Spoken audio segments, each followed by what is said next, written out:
Hello, welcome to the Dayton Unit NAACP TV Update Show. Today, our guest is going to be attorney Michael Wright and John Crawford Jr., the father of John Crawford III, who was murdered at Beavercreek Walmart store. We're going to talk about this case from start to finish to see where we're at today, see where we came from, and to see where we are going. So with that, Attorney Wright, can you kind of walk us through, and then I will come back and talk about the NAACP's involvement, but can you walk us through what has transpired with this case, basically from the beginning? Okay.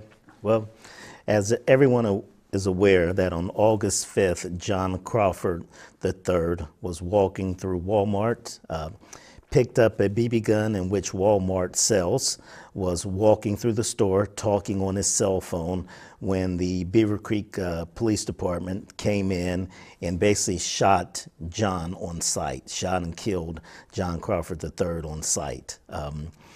The Ohio Attorney General Mike DeWine initially got involved with the case because the Beavercreek Police Department, the Greene County prosecutor's office knew that they would have a conflict with regards to one of their Beavercreek officers shooting and killing a person at this Walmart. So Mike DeWine got involved. We basically talked with Mike DeWine, and Mike DeWine decided to appoint a special prosecutor, Mark Piedmeyer, to prosecute this case. Against our wishes and with us objecting to this appointment of the special prosecutor, he still took the case. DeWine did not recuse himself, and subsequently on September 22nd, the grand jury came back with a no bill, meaning that the officers that shot and killed John Crawford III were not indicted for the murder of John Crawford. Where we currently stand is that Carter Stewart in the U.S. Attorney's Office has subsequently got involved. They said that they are still currently investigating, and they are trying to determine what charges, if any, can be brought against this officer based on the information that was collected by BCI and the FBI. Well, I can tell you how we got engaged. We received a telephone call down in our office from the aunt of John Crawford III, and that was the day after the shooting. Our process with the NAACP is that we don't typically get involved in a case unless we have a signed written complaint form, thereby allowing us to be able to thoroughly investigate a particular case. Right. So upon receiving a phone call from your office, I believe it was on August the 11th, or it could have been a few days before that, asking for us to attend a press conference that was going to be held, I believe, on August the 11th. Right. We received the signed written complaint form from Mr. Crawford's mother. That gave us the ability to go out and investigate this case on behalf of you and your family, Mr. Crawford, and we have really dug real deep into this particular case, and there are some things that we have seen that is just, to us, that's not right. And I think to many Americans, whoever has witnessed that tape, that is not right. Right. So when it comes down to our investigation is still ongoing. As you know, we've been following in your footsteps as their attorney, because when the NAACP get involved or engaged, we'll go so far, and then once a family member or the representative themselves actually gets a lawyer involved, then we kind of follow along with their lawyers to ensure that everybody's on the same page, we're talking the same message, or we're preaching the same message, and we're going down the same path. Right. So hopefully our services here at the Dayton Unit NAACP has been something that has been pleasing to you as the father of Mr. Crawford III, and then you as their attorney. Right, and we definitely applaud your efforts and your assistance with regards to, one, getting information, two, basically contacting the other entities that are involved in helping us, shed light on what's going on in this case and applying pressure in the right areas in which will allow us to get this family answers for, what occurred on August the 5th. And I can tell you what was quite disturbing to us was when we reached out to Ohio Attorney General Mike DeWine. He told us that he was going to give us a copy of the tape, and we later found out that was the same day that he met with Mr. Crawford Jr. here and yourself at your office. That particular day, he was supposed to give us a copy of that tape. We talked to him that morning and didn't realize that he was meeting with you all until the afternoon. And once and how we figured that out was because one of his employees called me and said that he was calling on behalf of Attorney General Mike DeWine, and that the audio tape would not be released. They had second thoughts about it. To me, we had trust in him that he was going to do that for us. But once we lose trust in your word, that makes us think about other things that you may do down the road. Right. So have you all had any kind of experiences like that with Attorney General DeWine? Well, we've had multiple experiences like that with Attorney DeWine. Initially, he indicated that he was going to recuse himself from this investigation. He told us that when we had to sit down with him. Mm-hmm. He did not do that. He subsequently appointed a special prosecutor, and from our perspective, that was not him recusing himself. He was still involved in the investigation. He was still involved in the decision-making process in terms of not releasing the tape to the public. So he kept involvement in the case, although he gave us his word that he was going to step out of this prosecution and step out of the entire process, and he absolutely did not do that. And to piggyback off what Attorney Wright is saying, mm-hmm. initially, after seeing the footage, after I saw the footage, his mother elected not to see it. Okay. After seeing the footage, directly after seeing the footage, he noted that he would step out. That he would recuse himself. That was the understanding that we got. And so part of that agreement was that we would not share, go into depth in detail about what was on the footage, what transpired on it. So we've encountered that same inconsistency as you have. So we have grave concerns about Mr. DeWine and his integrity, if you will. Yeah, and unfortunately, this is someone that is representing our great state of Ohio in that kind of capacity.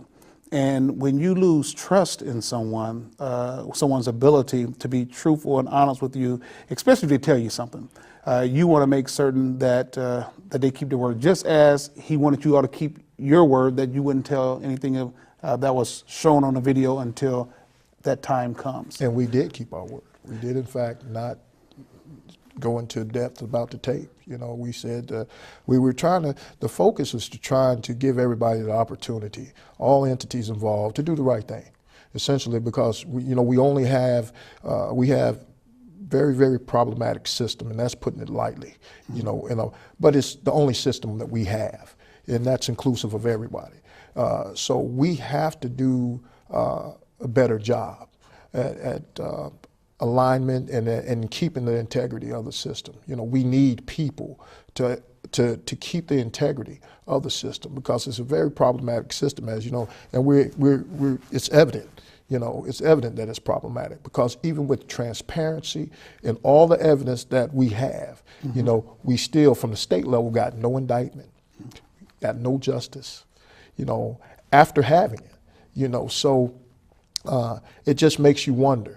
You can't help but wonder, what is really going on?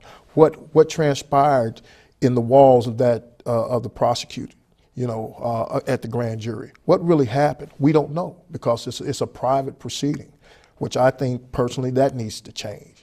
You know, because if it's in secrecy, the term alone kind of indicates that, you know, hey, there could be some speculation. We don't know what's going on behind. Right. So giving the grand jury even the benefit of the doubt, even though the composition wasn't, you know, its composition was kind of, you know, it was, in looking at it, you know, it was problematic to some degree, you know, the composition of the grand jury, because there wasn't a lot of diversity, if you will, just put in all frankness.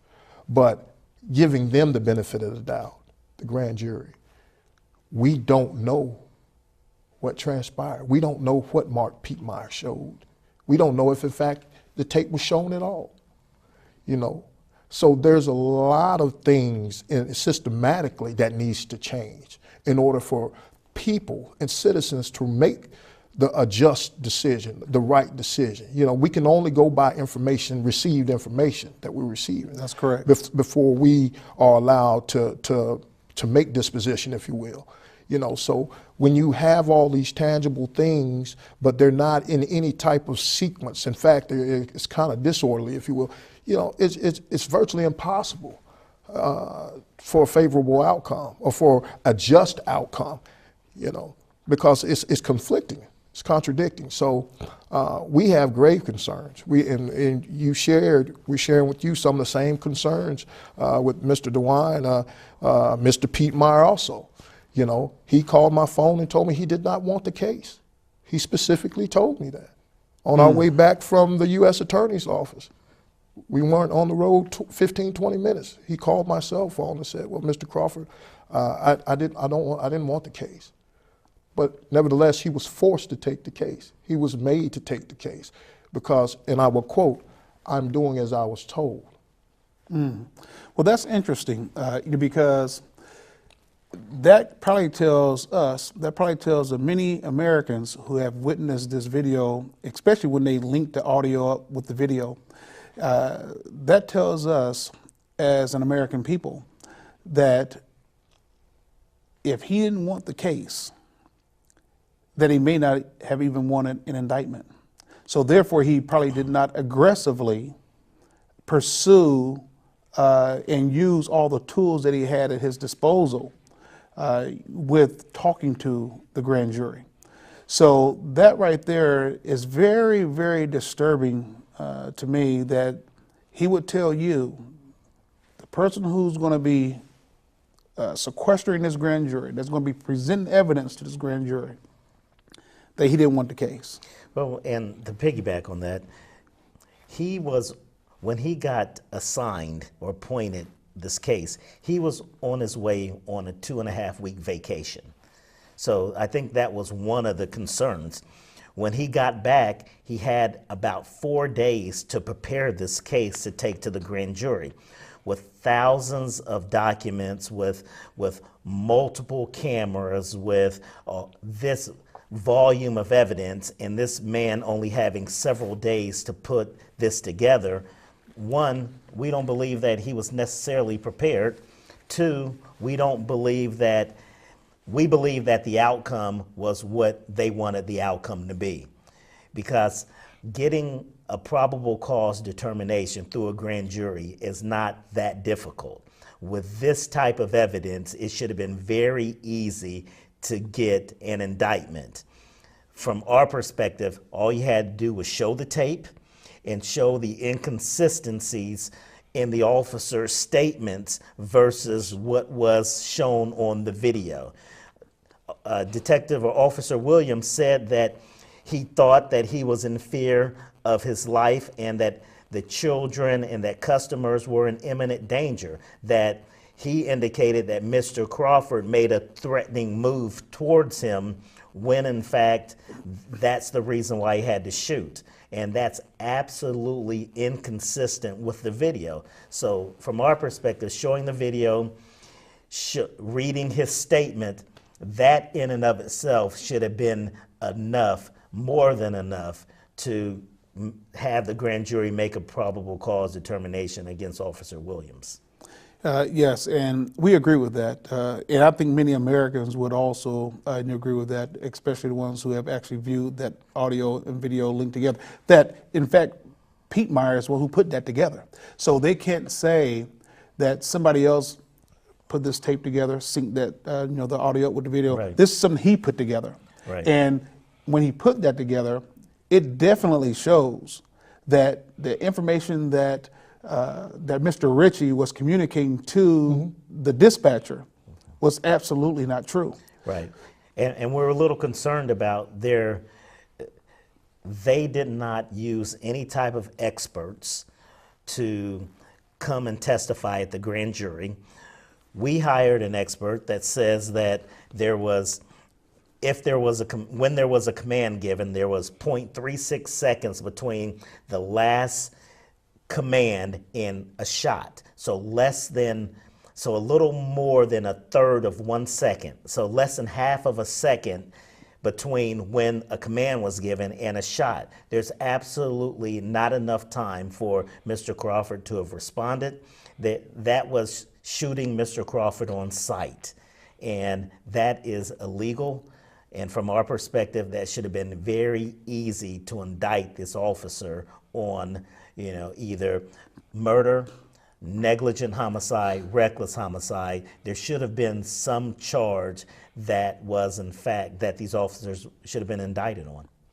And then when Mr. Pete Meyer, as he was explaining, what happened during the grand jury and the evidence, he made his announcement that day that there would be no indictment. What was interesting in that segment was when he tried to bring up the fact that the Beavercreek Police Department had just went through active shooter training. Right. Mm-hmm. So why would he even bring that up? What kind of picture was he trying to portray in that particular scenario? Well, it almost appeared that he was giving the defense for the officers as opposed to advocating for this family. He took an opposite position and was advocating for the Beavercreek Police Department. There was not an active shooter situation. Absolutely. He was not an active shooter. He was a shopper in Walmart. So active shooting in this scenario, they don't go together at all. Additionally, he brought up Columbine, he brought up Sandy Hook, and that was very inappropriate. There was no active shooting. There was only one 911 call prior to this incident, and he recanted his statements. There weren't bodies, there weren't shots, there was no reason that these officers could not assess the situation themselves as opposed to having in their mind what they were going to do when they entered the store. They did no subsequent assessment of what was actually going on within the store, and again, there was absolutely no reason to shoot and kill Mr. Crawford, none. So from our perspective, again, there should have been an indictment of these officers. I mean, there's no reason at all that there was not an indictment. There should have been no reason. There was enough evidence, clearly enough evidence, for them to at least indict the officers. Even thinking about, about the assessment, officers are trained that when they go in, no matter what kind of call comes in to the dispatch, they're trained, as part of their training, is to go in and to reassess what has been communicated with them via dispatch. They did not do that. No. They did not reassess the situation as far as the Dayton unit NAACP is concerned. Go ahead, Mr. Crawford. Let me just piggyback off you for a moment. It was told in no uncertain terms. Detective Brad Piasecki, the night that my son was murdered, I got here to Dayton Hospital, and they said that Brad Piasecki, after they announced that my son didn't make it, and he and I had a Q&A section going on, and one of my fundamental questions was, one, I asked him who shot my son. He disclosed who shot him. I asked him how many times he was shot. and there were some inconsistencies at first. You know, he said he got shot with a gun, and then he finally told me it was a rifle, high-powered rifle, and that it was Officer Sean Williams who shot him. And you know, and I asked, what was the protocol? How does one go into Walmart to shop and get killed? What's your protocol? He informed me that they did not have a protocol. He said they're trained not to differentiate between what is real and what is not real, but rather to stop the threat. Those are the words he told me. I said, sir, I've been working under this umbrella off and on for 20 years. You know, I said everybody has a protocol. Everybody has SOP. You know. So for you to sit here and tell me this, it's unfathomable. You're telling me that essentially you could go into an establishment and arbitrarily fire upon someone, because that's in translation, that's what you're saying. Right. You can go into an establishment and you can just arbitrarily decide upon yourself to fire upon a customer. That is absolutely absurd. But this is what was told to me. It was conveyed to me. So in actuality, when I take that information and I move forward with it, what transpired, even with Mr. Pietmeyer, it's really not a surprise, because that's transparency. He's telling me what has happened. So I know my expectations are, oh, okay, well, if you don't have, if you're not following the protocol, you're going to make a determination based upon yourself, you know, not based upon what is written as a profession, but based upon your own judgment, you know. And that's just exactly what they did. And that's what the video shows. It shows that the determination, well, there was no imminent risk, there was no forward movement, but rather the determination, the rifles were drawn as they proceeded through the store. It was predetermined that we're going to shoot this guy by this officer who has a history of this type of behavior. He has a history of killing people, doesn't he? Exactly. So, you know, there's a lot of irony involved in this situation, because as long as my understanding, if my history is correct, as long as Beavercreek, since its conception, it's never had murder charge on a cop. There's never been any killings by police officers, you know. And don't quote that as being gospel, but I think that that's accurate. Right, I understand. Only at the hands of this guy, Sean Williams. Okay, so they have a bad seed, and my problem is that you know you have a bad seed, because you have his disciplinary jacket. The indicators are there, but you elect not to pull that bad seed off, but to keep him there. That's a problem. That's a moral problem. It's an ethical problem. It's a problem. So when you get guys like Mr. Pietmeyer, here's some more irony for you. Okay. That at the end of the prosecution, the grand jury, Mr. Pietmeyer notes that John Crawford III did not commit a crime. John Crawford III did not do anything wrong. So all of these things did not occur. Why is he dead? Why is he not here? All right. If a crime was not committed, he didn't do anything wrong. So it's like he's flopping.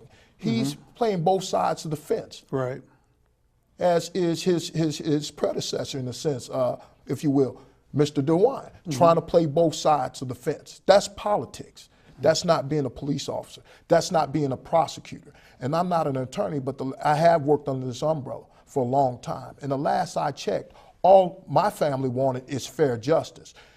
Mr. Pietmeyer did not prosecute that case, could not have prosecuted that case correctly, because he indicated to us in a meeting that we had when he got back from vacation. We had a conference with Mr. Pietmeyer. And in no uncertain terms, that he alluded to the fact that, you know, he was for the policeman. In fact, Attorney Wright was there, Attorney Williams, Sean Williams, different Sean Williams, Attorney Sean Williams out of Atlanta office was there, and they specifically asked him, you know, which direction are you coming from? Because it sounds as if you're coming from a defense standpoint. And that's exactly what he did. You know, that's exactly when the press conference followed, and he's showing guns and he's showing, you know, these people basically justifying the officer's act, but then you turn around and you say, John Crawford didn't commit a crime. He did nothing wrong. Whole lot of just irony, inconsistencies. Well, if a person does nothing wrong, they're not committing a crime, how does one end up dead behind it? And I think that's the million-dollar question that people who have witnessed that tape has around this nation. How does that happen? And one way that it could happen is that if the prosecutor, once again, did not go in there seeking justice, if the prosecutor went to the grand jury and did it only because they were forced to take on the case, it happens because the special prosecutor did not want to take the case. So therefore, if he did not want to take the case and he was forced to take the case, then maybe the enthusiasm or just sheer within his heart and within his soul that he didn't really go in there to aggressively seek an indictment. That's really all someone really can interpret, because at the end of the day, to your point, if he did nothing wrong, if Walmart allows people to carry guns inside the store, as we have seen demonstrators out there, they've been walking around Walmart with their guns. If Walmart allows this, then, and no one else called, even when the police officers were running in the store, from the video that we have seen, customers were still just shopping inside the store. So how could those officers think that there was a threat? How could the officers think that we need to go stop the threat when there's nobody running but them? Exactly. They're the only ones that were hunting inside of the store. And then when we think about that, we say, well, when they got to the scene, what happened to the continuum? Officers are supposed to have a continuum. So they did one part of it, or at least according to what they say. They said they asked him to put down the gun. Okay. Well, what happened with another command? What happened with maybe a taser? What happened with maybe a billy club? What happened, where is the level of continuum? There was no least restrictive measure. And that's the reason, that's our complaint. No least restrictive measure other than murder. That's why we say, and our position is that it is what it is. It's murder. It was premeditated. He cited him. He even lied, and I'm going to use those terms. He lied and said that he fired 2 shots, center mass, on his audio. They had to make a statement. Right. And the audio says that he cited him, and he fired 2 shots, center mass.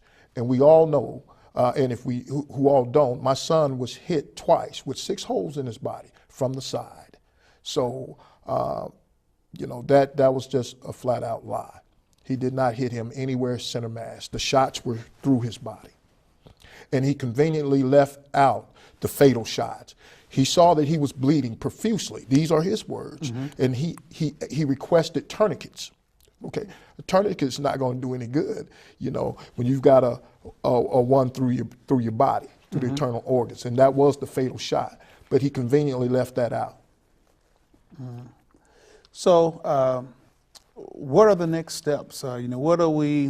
What do you feel that the community should do? I see that the Ohio Student Association has been very strong advocates in this particular case. Have been very strong supporters of your family, doing sit-ins. And I would like to commend them. I would like to thank everyone. The Ohio Student Union has been phenomenal. In fact, they're one of the primary reasons why they put pressure on Mike DeWine to show us the tape. When we got to see, the family got to see the tape, they were catalysts in that. So I would definitely like to thank them. We're eternally grateful for all involved. That they've been doing an instrumental job. And I can't say enough about that. And the NAACP is going to continue to walk steadfast with you as the father, Tressa being his mom. You with Attorney Wright, we're going to continue to walk hand in hand because we believe that justice must be served in this case. Absolutely. And, we're going to, as they say, walk it out.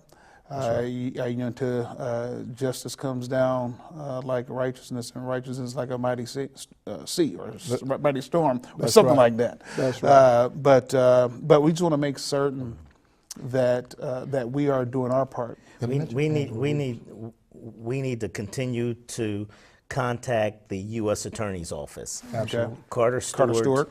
Yeah. Right. He's our last hope for justice. Through the Department of Justice, through the U.S. Attorney's Office, we want him to get involved, which he has said he's involved. We want him to indict these officers.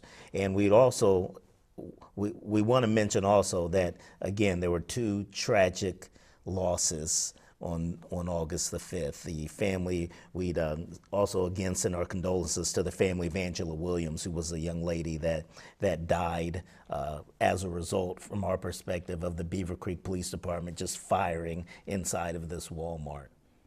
And we too, the Dayton unit NAACP also sends our condolences out to the Angela Williams family as well. We have tried to reach out to the family, but we have not been able to make communications. But hopefully this communication here that will go out to know that we definitely send our condolences out to their family as well. And we will continue to walk with you, and we'll continue to be there for you in the days ahead. And we'll just keep you all in our prayers. And, ask that righteousness prevails. That's right. And we're all in for justice and equality. Right. Thank you. So with that, thank you very much for coming on our show today. And hopefully this will lead to many more conversations down the road as we talk about justice inside of our nation. Too many African-American males here lately has died at the hands of police officers. I understand the black on black crime. That is an issue that we have addressed, that we will continue to address, because that's wrong as 2 left shoes. Right. It's wrong as 2 right shoes. It's just flat out wrong. That's right. And we're asking our young men and sometimes women to quit killing one another as well. So make no bones about it. We are not about anti-police, or just saying that the police are doing things bad to our African-American males. No. We're saying that anybody, black or white, Hispanic or Indian, it doesn't matter. Right. Whoever is doing something wrong, criminal act, and taking the lives of our nation's children is wrong. It's wrong, absolutely. So, so we look forward to our next month's show. And we'll tell you what's on tap. Or no, we're not going to tell you what's on tap, but just come back next month and we will have another guest for you. And we'll continue to inform, educate, and empower you as citizens within these United States of America. May God bless you. May God bless the NAACP. May God bless this family. And may God bless the United States of America. Thank you.